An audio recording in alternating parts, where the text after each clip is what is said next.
Hello! So, yes, I am aware that I've never actually properly introduced myself on camera before, so I decided that now was a good time to do so. 3 videos in, 4 if you count the chase one. So yeah, I am completely new to YouTubing in this sense, vlogging sort of thing. So, I feel it'll be best if I just start off doing the Doctor Who tag, which is something I'm completely late to the party for, but oh well, who cares? It's the internet, no one cares about time. So, yeah. The Doctor Who tag. Lots of chronological questions about what I like about the show, so let's go for that then. From the classic series, my favourite would have to be Peter Davison, the Gentleman Doctor. Young, vibrant and full of life, I absolutely loved him for encapsulating the wisdom of the Doctor combined with a youthful, polite manner. He conveyed a sense of energy about him which hadn't been seen before his Doctor, naturally due to his youth, and always conveyed a very natural portrayal, one that went on to implement a certain Mr. Tennant. His most defining moment for me was his self-sacrifice for Perry, which I firmly believe is the most heroic regeneration of the Doctors to date. Of the new series, Matt Smith. Oh, I loved him. He was cool.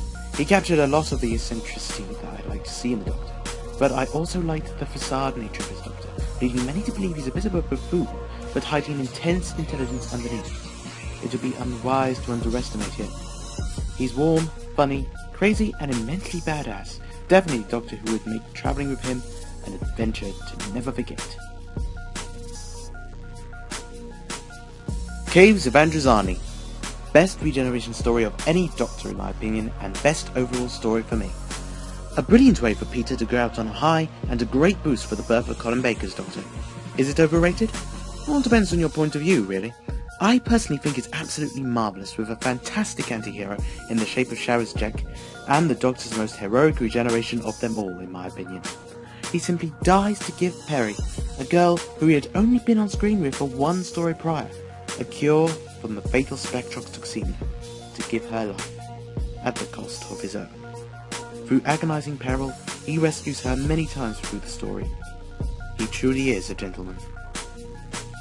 Honourable mentions, though, would have to go to the Dalek invasion of Earth for being seriously well written and acted with one of the Daleks' most intimidating presences on screen, and the most adorable goodbye scene between the Doctor and his granddaughter, and the Hand of Fear for just being absolutely terrifying and yet incredibly intriguing, as well as having a lovely emotional climax with Sarah Jane's departure. I never ever get tired of watching it. Ah, yes, well, you want a new series story too, don't you? Of course. Well, in that case, I have many favourites. But one particular favourite of mine is Time of the Doctor, which fits the bill very well. Utterly adorable story straight out of a Christmas storybook.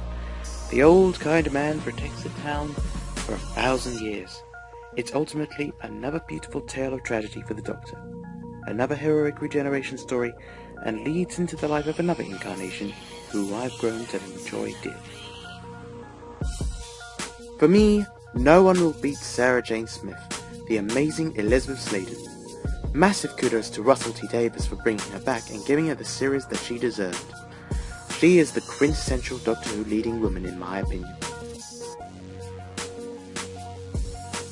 The first Doctor Who I remember seeing was Trial of a Time Lord Part 13, with Colin Baker giving his famous Daleks, Sontarans, Cybermen speech.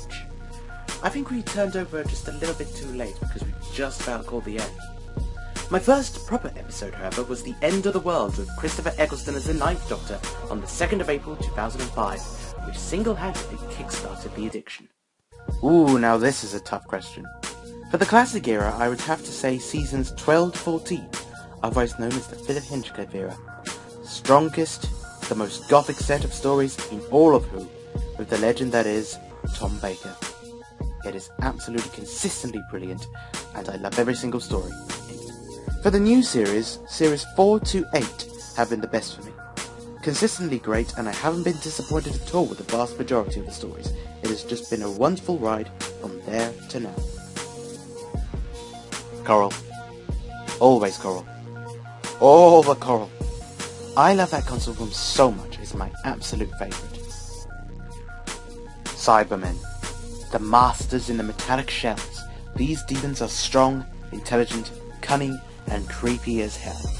The William Hartnell and Patrick Troughton eras had them at their most sinister and scariest, and very few enemies have posed the same level of meticulousness as these devious metalheads. The very notion of an enemy whose main focus was to make you become them is terrifying in itself, and the Cybermen got there before the ball.